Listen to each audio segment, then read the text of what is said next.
और फिर इन महापुरुषों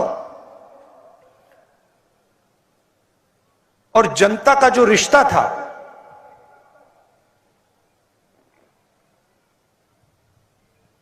वो बिल्कुल दूसरे तरीका का रिश्ता था। उनकी तपस्या का हम आदर करते हैं। उन्होंने जो दिल से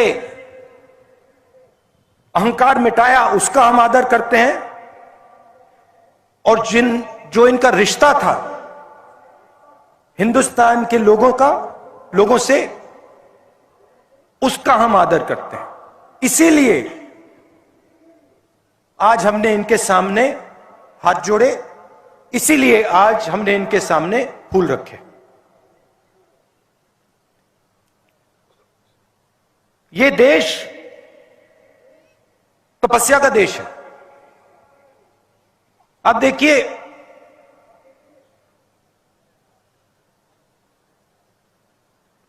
जिनके भी सामने हम हाथ जोड़ते हैं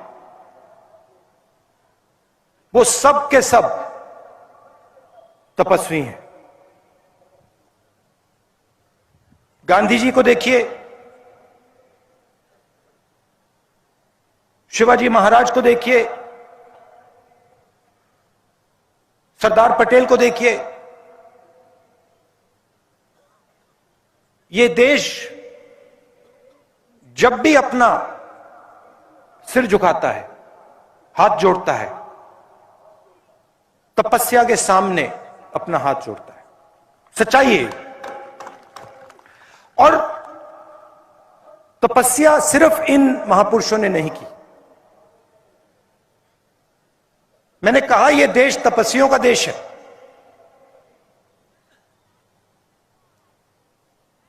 इस देश के किसान भी तपस्या करते हैं, दिन भर तपस्या करते हैं। इस देश का मजदूर तपस्या करता है। इस देश का छोटा व्यापारी तपस्या करता है। मगर आज इस देश में उसको तपस्या का फल नहीं मिलता। वो मर जाए, पिस जाए, 24 घंटा काम करे, उसे तपस्या का फल नहीं मिलता। पूरा का पूरा फायदा जो किसानों को मिलना चाहिए,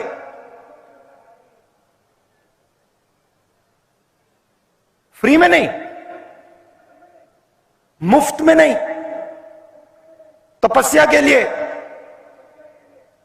देश को खून पसीना, मजदूर के हाथ फट जाते हैं, खून निकल जाता है,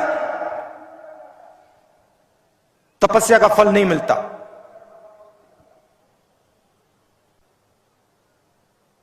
नरेंद्र मोदी जी ने कुछ साल पहले नोटबंदी की।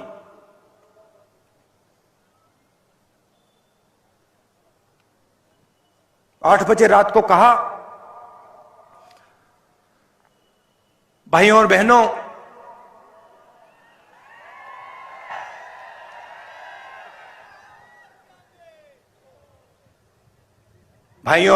मैं 500 रुपए, 1000 रुपए का नोट रद्द कर रहा हूं।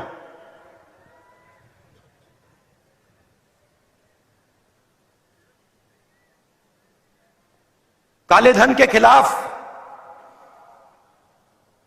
मैं लड़ाई लड़ रहा हूं।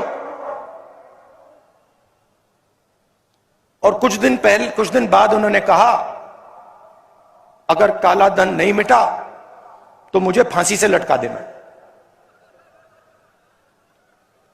क्या इमोशन, क्या शब्द, फिर आंसू भी निकले। उनकी अलग तपस्या है।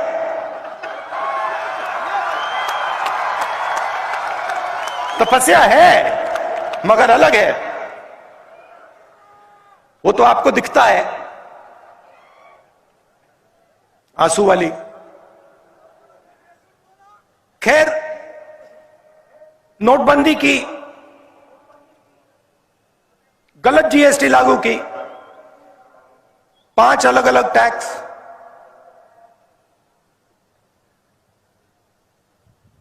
28% तक टैक्स। आजाद हिंदुस्तान में पहली बार किसानों पर टैक्स, फर्टिलाइजर पर टैक्स, उनके औजारों पर टैक्स। आपकी सड़कों पे मैं चल रहा हूं,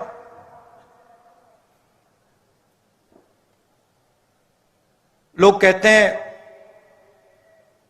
3,500 किलोमीटर चल रहे हैं, कोई मतलब नहीं है। यह आप मत सोचो कि मुश्किल काम है, मुश्किल काम नहीं है, आसान काम है। आप यात्रियों से पूछ लो, बैठे हैं वहां पे, बताओ भाई आसान है मुश्किल है? आसान है मुश्किल है? आसान है। आसान क्यों है? हम नहीं चल रहे, हम अपनी शक्ति का प्रयोग नहीं कर रहे हैं। आपका प्यार, आपकी शक्ति हमें आगे धकेल रही है।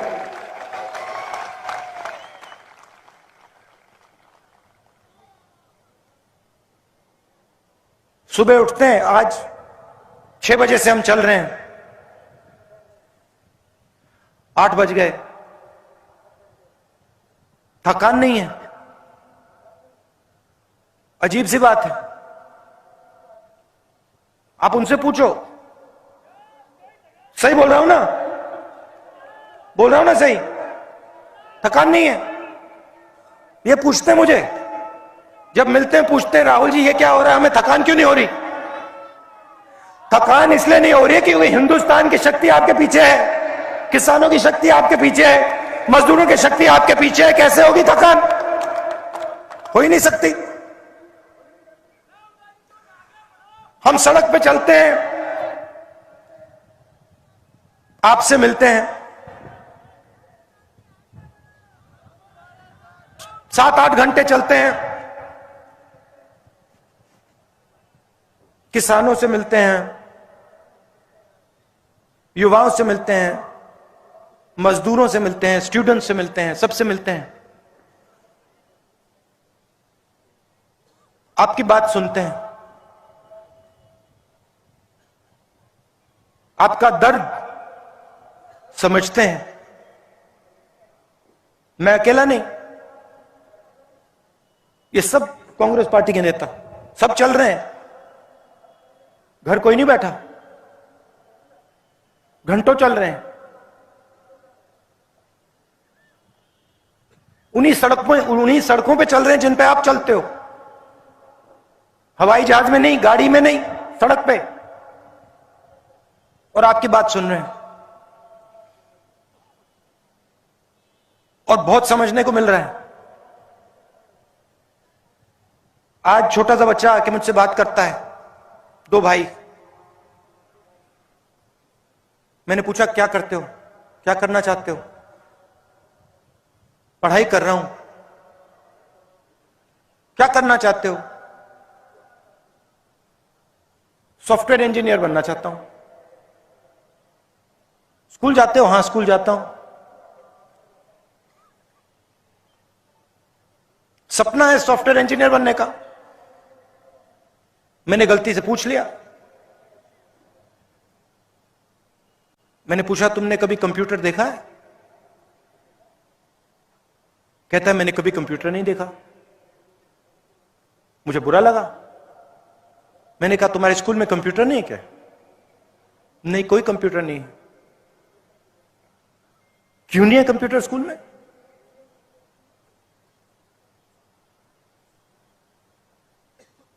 क्योंकि हिंदुस्तान का पूरा धन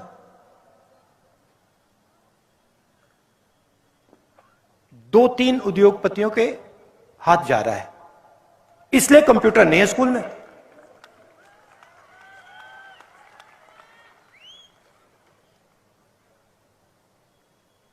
और वही बात बाद किसान के साथ एमएसपी नहीं मिलती? क्यों नहीं मिलती? कर्जा माफ नहीं होता? क्यों नहीं होता? मजदूर भी वही कहता है, मनरेगा का पैसा नहीं मिलता, काम नहीं मिलता। क्यों नहीं मिलता? भाई और बहनों, पैसे की कोई कमी नहीं है इस देश में, पैसे की कोई कमी नहीं है। यहां पे हमारे किसान भाई बैठे हैं ना, आपने पंप देखा है ना,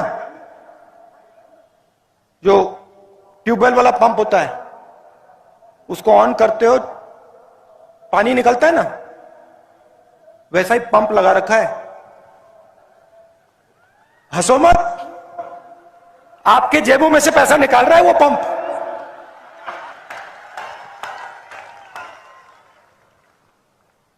उधर बटन दबता है, दिल्ली में, मुंबई में बटन दबता है, पंप चालू होता है, किसानों के जेब में से पैसा निकलता है, मजदूरों के जेब में से पैसा निकलता है। नोटबंदी की, जीएसटी लागू की,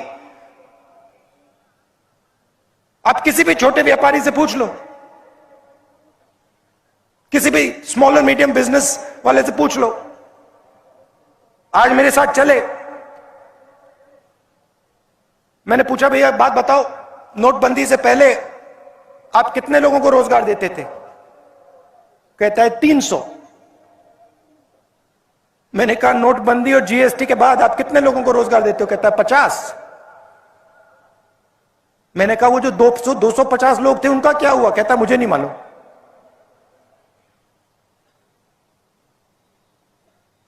नोटबंदी और जीएसटी ने यह काम किया है। जो हिंदुस्तान की रीढ़ की हड्डी थी, जो रोजगार देती थी, जो छोटे व्यापारी, किसान, स्मॉल और मीडियम बिजनेस जो चलाते हैं, जो लाखों बिजनेसेस हैं, मगर हर एक बिजनेस 300, 400, 500, 1000, 2000, 3000 लोगों को रोजगार देता था, उन सब को खत्म कर दिया।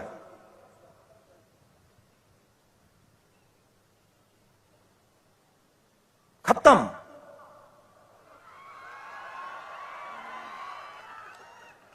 बहाना बनाया कि काले धन को हम मिटा देंगे और हिंदुस्तान की रोजगार की रीढ़ की हड्डी को तोड़ दिया। मैं पूछता हूं आपसे, कितने 8 साल हो गए नोटबंदी के बाद? 8 साल हो गए ना? 6 साल, 6 साल हो गए, काला धन गायब हो गया, खत्म, बाय बाय ना। काला धन बढ़ गया 15 लाख,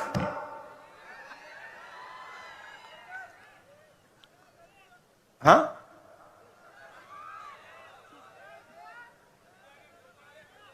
जैसे आपके जो बड़े प्रोजेक्ट्स हैं ना, महाराष्ट्र से गायब हो रहे हैं, फॉक्सकॉन का प्रोजेक्ट गायब हो गया, एयरबस का प्रोजेक्ट गायब हो गया, वैसे ही 15 लाख गायब हो गया, खत्म।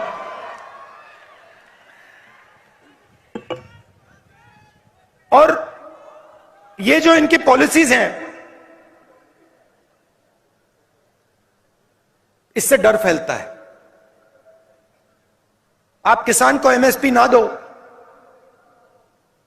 किसान का कर्जा माफ मत करो, उसको सही रेट ना दो, उसके दिल में भय पैदा होता है। आप युवा से कहो कि देखो तुम्हें हम रोजगार नहीं देंगे, तुम्हारे माता पिता ने तुम्हारी शिक्षा में लाखों रुपए डाले हैं, मगर तुम्हें रोजगार नहीं मिलेगा, उसके दिल में डर पैदा होता है। मजदूर से कहो मनरेगा बंद कर देंगे, उसके दिल में डर पैदा होता है। और इस डर को नरेंद्र मोदी जी और बीजेपी नफरत में बदलते हैं।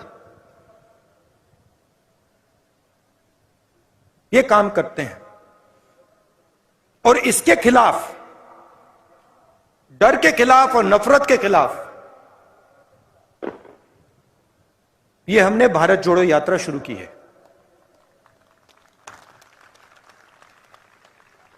कन्याकुमारी से श्रीनगर तक 3600 किलोमीटर पैदल।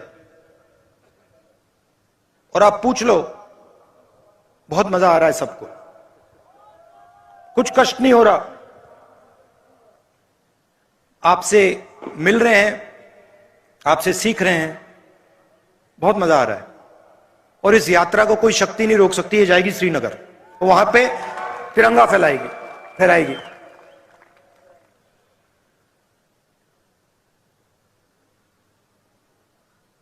आपने, जैसे मैंने पहले कहा,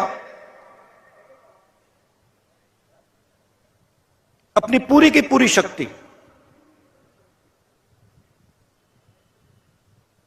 पूरा प्यार आपने यात्रा को दे दिया।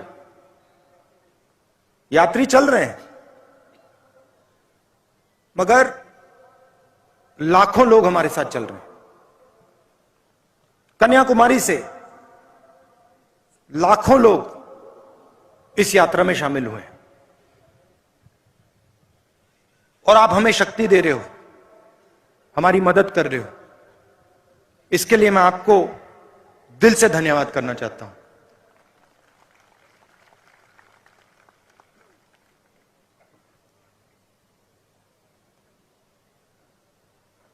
बहुत अच्छा लग रहा है।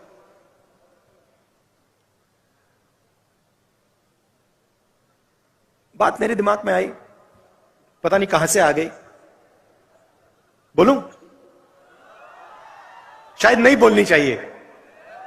बोलूं? थोड़ी कंट्रोवर्शियल हो जाएगी। बोल डालूं? बोल दूं? तो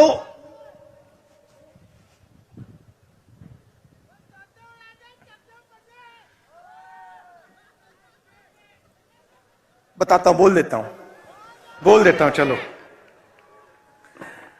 मैं केदारनाथ गया एक बार।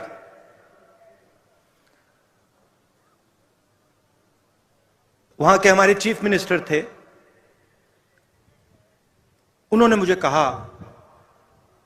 कि देखो, केदारनाथ जाना है। मेरे ऑफिस में आए, उन्होंने कहा केदारनाथ जाना है, तो कह रहे थे मुझे। मैंने सुना और पता नहीं मेरे मुंह से बात निकल आई, एकदम बात निकली। उन्होंने मुझे कहा कि देखो, आप हेलीकॉप्टर से केदारनाथ जा सकते हो। जैसे ही उन्होंने ये बोला, मैंने कहा मैं हेलीकॉप्टर से केदारनाथ नहीं जाऊंगा। मैं अगर केदारनाथ जाऊंगा तो मैं पैदल जाऊंगा। क्योंकि मैंने सोचा कि अगर मैं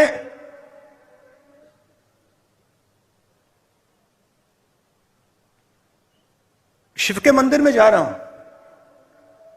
जो मतलब मैंने तपस्वी की बात की, जो सबसे बड़े तपस्वी थे, अगर मैं उनके घर जा रहा हूं तो हेलीकॉप्टर में जाने का कोई मतलब ही नहीं है। मतलब मैं तपस्वी के यहां जा रहा हूं और मैं 15 किलोमीटर तपस्या नहीं कर सकता क्या? तो मैंने कहा देखो, मैं जाऊंगा मगर हेलीकॉप्टर लेकर नहीं जाऊंगा, पैदल जाऊंगा।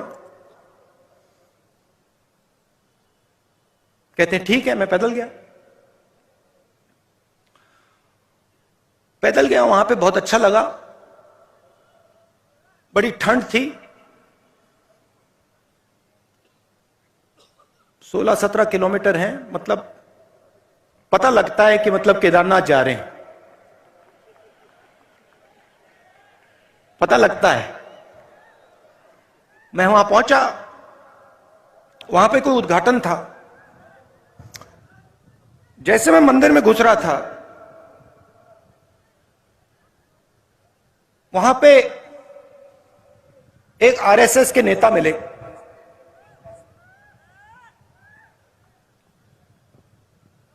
मैंने नमस्ते की।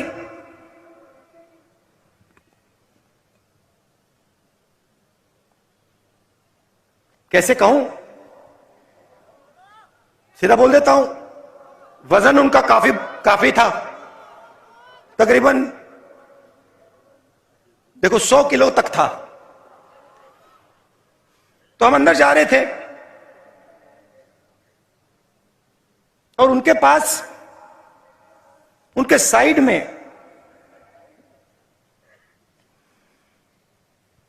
एक नौकर था और नौकर के सिर पर इतनी बड़ी टोकरी थी, उसमें फल लगे थे, फल थे। मैंने देखा, मैंने कहा सर ये क्या है? कहते हैं ये मैं फल शिव जी के चरणों पे डालने के लिए लाया हूं। एकदम मैंने सोचा आप नहीं लाए हैं, आपका नौकर लाया है। मगर जो दिल में होता है, मैं कभी कभी बोलता नहीं हूं, चुप हो गया मैंने कहा बहुत अच्छा।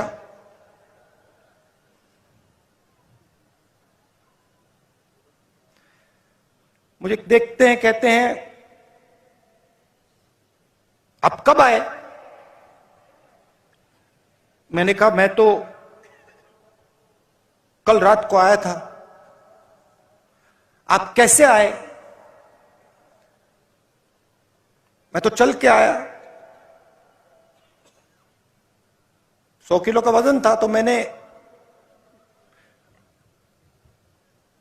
बदतमीजी नहीं करनी थी, तो मैंने सवाल नहीं पूछा, मैं चुप हो गया। मगर उन्होंने कहा मैं तो हेलीकॉप्टर से आया। मैंने सोचा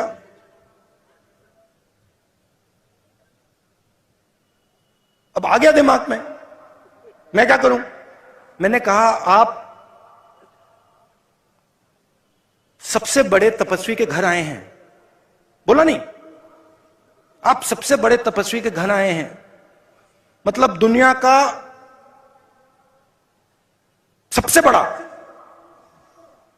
और उसके घर आप हेलीकॉप्टर से आए। कुछ नहीं कहा, चुप हो गया। चलिए हम गए, धक्का मुक्की हुई वहां पे। मुझसे बुजुर्ग थे तो मैंने कहा आप आइए। गए, उन्होंने मतलब हाथ जोड़े, पूजा हुई, मैंने भी हाथ जोड़े, पूजा खत्म हुई, बाहर निकले। मुझे कहते हैं राहुल जी आपने शिवजी से क्या मांगा?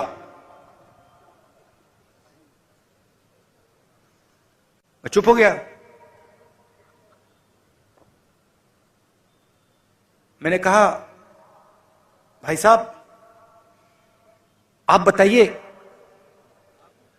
आपने क्या मांगा? मैंने सोचा पहले उनसे पूछ लेता हूं। मुझे कहते हैं राहुल मैंने सेहत मांगी, सेहत मांगी। 100 किलो का वजन,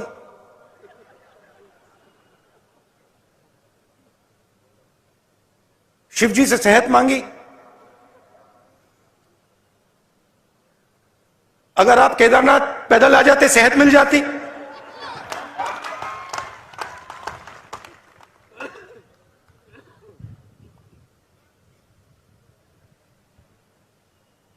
मैंने उसको बताया नहीं। अब मैं आपको बताऊंगा, मगर उसको मैंने नहीं बताया। उसको यह बात शायद समझ ना आती। उनका दूसरा तरीका है, हमारा दूसरा तरीका है। मैंने शिव जी से कुछ नहीं मांगा, कुछ नहीं मांगा। मैं गया, मैंने हाथ जोड़ा और मैंने शिव जी से कहा, शिव जी का धन्यवाद किया कि आपने मुझे रास्ता दिखाया है। यह फर्क है आरएसएस में और कांग्रेस पार्टी में। यह फर्क है गांधी जी में और सावरकर जी में। हम कहते नहीं हैं, हम कर देते हैं।